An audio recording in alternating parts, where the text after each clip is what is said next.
গান গাইয়ে তো আমি বেশ মানুষের মন জয় করতে পারতাম। মানুষের বাহবা দিত গান শুনে। দৃষ্টি হারানোর পরেও মানে অতীতের কথা তো মনে পড়লো তো কিছু করার উপায় নাই। দেখতে ইচ্ছা হইলেও তো বন্ধুদের সামনে যাওয়ার তো আমার উপায় নাই। ওই তো মন খারাপ হইলেই আইসা হারমোনিয়াম নিয়ে বসা ওই শুরু করলাম গান। শিল্পীর ব্যথা বুঝবে না গো শিল্পী বিহীন হায়।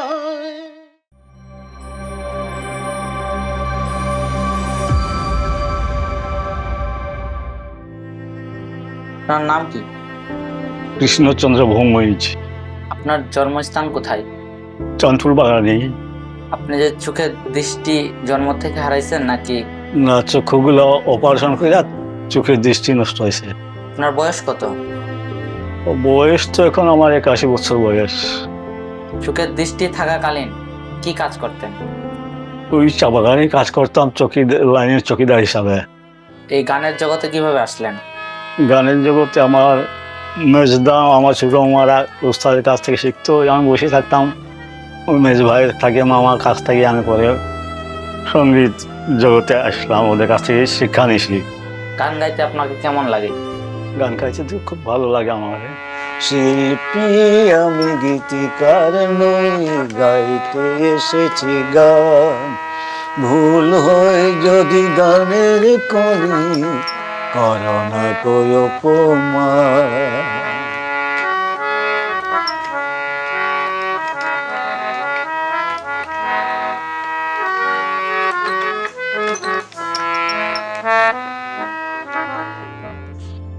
আপনি কি কি বাদ্যযন্ত্র বাজাইতে পারেন? হারমোনি, বয়া তবলা। আপনি কোথাও কি গিয়ে গান বলতেন আগে? ও আগে যাইতাম অনুষ্ঠানগুলোতে, অভিনয় যাইতাম, সেই মঙ্গল যাইতাম। আপনি আপনার জীবনে গান বাজনা করে সবচেয়ে বড় উপহার কি পেয়েছেন? আমি একবার গেলাম হবিগঞ্জে গানের প্রতিযোগিতায়, 1982 ইংরেজিতে গিয়ে প্রতিযোগিতায় গিয়ে আমি তার প্রথম পুরস্কার, ওইখানে একটা মেডেল পাইছিলাম। আপনি কি কাউকে শেখান? শেখাই, ছেলেমেয়েরাকে শেখাই। চোখের দৃষ্টি হারানোর আগে নাকি চোখের দৃষ্টি হারানোর পর? চোখের দৃষ্টি হারানোর আগে শিখাইছি। আর এখন কেউ আপনার কাছে আসে না গান শেখার জন্য? আছে, দুইটা ছেলে আছে শেখার জন্য। তাদের শেখালে আপনি কি কোনো কমিশন নেন? ওরা তো বাগানের ছেলে মেয়ে, ওদের কাছ থেকে এইভাবে আমি পয়সা বেশি নিই না, কম করি নিই। আর বাইরে যারা ছিল তারা বেতন দিত, মাসে 4 দিন ক্লাস করাইতাম, 1000 টাকা দিত। হ্যাঁ,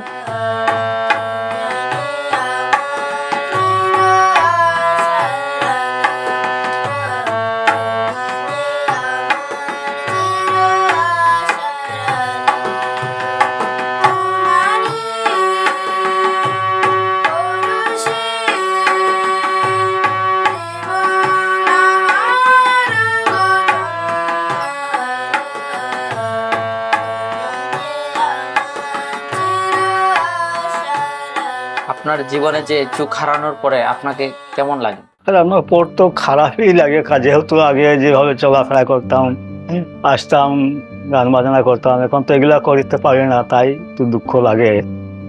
আপনার পরিবারের সদস্য কে কে আছে? সদস্য এখন তো আমি আর আমার মেয়ে আর ওই নাতি নাতনি, এই 4 জন আমরা আছি। আপনার ছেলে মেয়েরা কি করে? আমার মেয়ে তো বাগানেই কাজ করে। আপনার মেয়ের স্বামী? স্বামী তো নাই, কাজ করে না। নাতি নাতনি পড়াশোনা করে? ও নাতিটা পড়াশোনা করে, 10ম শ্রেণীতে পড়ে। আপনার মেয়ে যে চা বাগানে কাজ করে তাহার মজুরি কত? মজুরি দৈনিক 170 টাকা হয়। পড়াশোনা ছেলে মেয়ের খরচের টাকা উঠে? ওইগুলো তো এখন করতে গিয়ে কষ্ট হয়। আর আগে তো আমি ওই টিউশনি করতাম, ছাত্ররা দিত, চলতাম বেশ একটু ভালো। আর এখন শুধু মেয়েটার রুজি, একলা রুজি, আর আমরা তো খাই।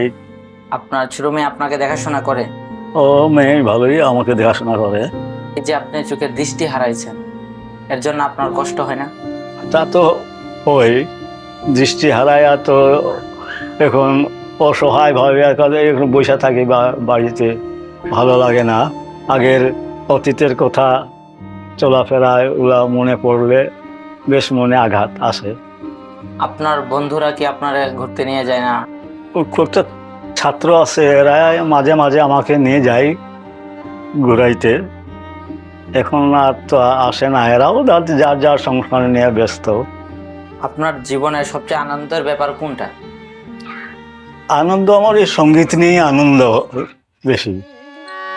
আজিকার অনুষ্ঠানে গাইব যে গান আমি, শ্রোতাদের হয়তো ভালো লাগবে না কো জানি, ব্যথা নিয়ে তাই চলে যেও না করে শুধু অভিমান।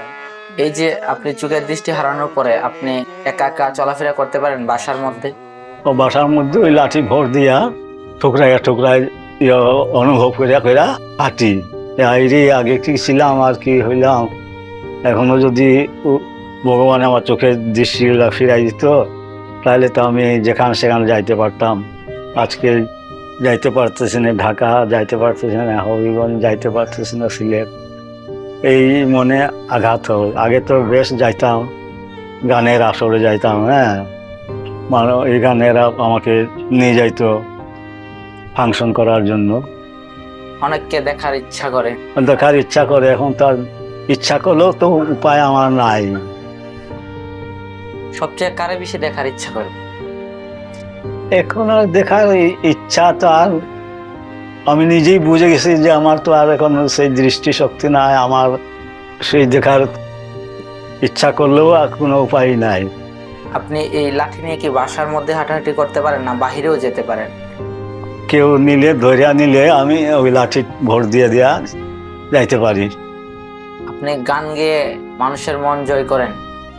হ্যাঁ, গান গাই তো আমি বেশ মানুষের মন জয় করতে পারতাম। মানুষের বাহবা দিত গান শুনে, একটার পর দুটা গা, দুটার পর তিনটা গা, এরকম মানে মানুষ হাত তালি দিয়া ওয়ান মোর বলতো, গান গাইতাম।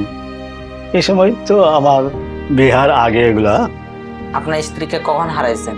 দৃষ্টিশক্তি থাকার কালীন নাকি এর আগে? দৃষ্টিশক্তি ছিল, ওই ছিল থাকার কালীনে কোম্পানি ওই মানে চোখের পর্দা পড়লেও মানে অপারেশন করাইতো। এই কোম্পানির, এটা কোম্পানি বহন করতো চোখের অপারেশনগুলা। তো এই কোম্পানিরা নিয়ে করাইলো আমাকে মৌলভীবাজার। এই মৌলভীবাজার চোখের অপারেশনটা করলাম 2013-তে একটা করলাম, আর 2016-তে একটা করতে গিয়ে আমার এই চোখের দৃষ্টিটা নষ্ট হয়ে গেল 16-তে করাতেই।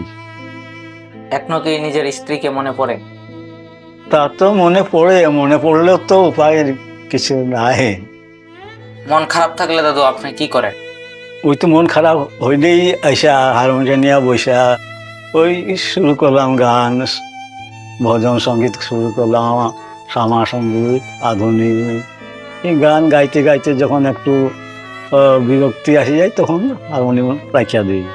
শিল্পীর ব্যথা বুঝবে না গো শিল্পী বিহীন হায়, যান্ত্রিক বিহনে যন্ত্র বাজে কি গো তাই। শিল্পীর ব্যথা বুঝবে না গো শিল্পী বিহীন হায়, যান্ত্রিক বিহনে যন্ত্র বাজে কি গো তাই। কখনো কি আপনার স্ত্রীকে গান শোনাইছেন? তার তো শুনাইছি, যেহেতু অনেক প্রিয় মানুষ, কাছের মানুষ। হ্যাঁ, তাকে নিয়ে অনেক জায়গায় গিয়া বেড়াইলাম, আসলাম, আনন্দ করলাম। সেই স্ত্রীকে যদি মনে পড়ে না, এটা তো ঠিক না। মনে পড়েই মাঝে মাঝে, মনে পড়লেও সেখানে নিজেকে মনটাকে বুঝ দিই। এখন তো আর তার সাথে দেখা করার কোনো উপায় নাই, তাকে পাওয়ারও তো উপায় নাই। আপনার ইচ্ছা হয় যে আপনার স্ত্রীর কাছে নিজেও চলে যায়? স্ত্রীর কাছে যাওয়ার ইচ্ছা হইলেও তো যাওয়া যাবে না। চোখের দৃষ্টি হারানোর পরে আপনার কি মনে হবে? দৃষ্টি হারানোর পরেও মানে অতীতের কথা তো মনে পড়ে, মনে পড়লেও তো কিছু করার উপায় নাই। আমার এই দৃষ্টিটা কেউ ফিরাই দিত, তাইলে ওদের মনে হয় আমার আরো সেই আগের জগতে গিয়ে গান টান গাইতাম, এরকম মনে হয় অনেক সময়। চোখের দৃষ্টি থাকাকালীন অনেক জায়গায় ঘুরে বেড়ায় গান বলতেন না? ও, এখন কি ইচ্ছা হয় যে আগের মতো ঘোরার, গান গাওয়ার বিভিন্ন অনুষ্ঠানে? এখন তার সেই বয়সও নাই যে একখানে গিয়ে গান গাইবো, সেই গানে গাওয়ার সেই ক্ষমতাও নাই কণ্ঠে। আপনি কি কখনো দেশের বাইরে গিয়ে গান বাজনা করতেন? দেশের বাইরে যায় নাই কোনো। এই যে গান বাজনা করেন, আপনার কাছে কেমন লাগে? গান বাজনা করলে তো আমার খুব আনন্দই লাগে, ভালো লাগে।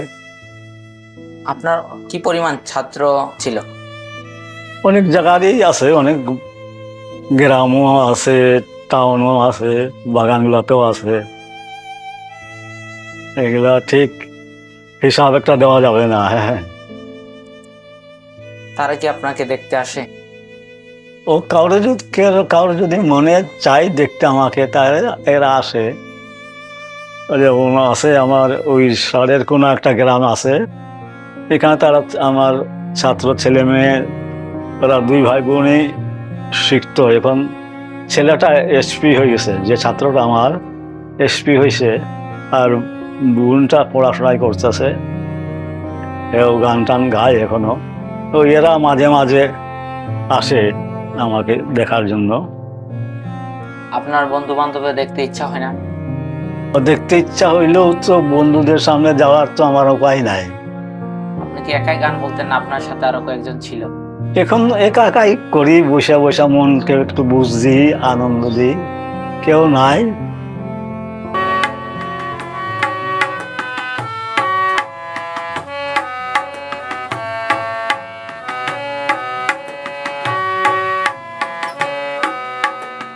আপনার জীবনের একটা বিশেষ দুর্ঘটনা বলেন।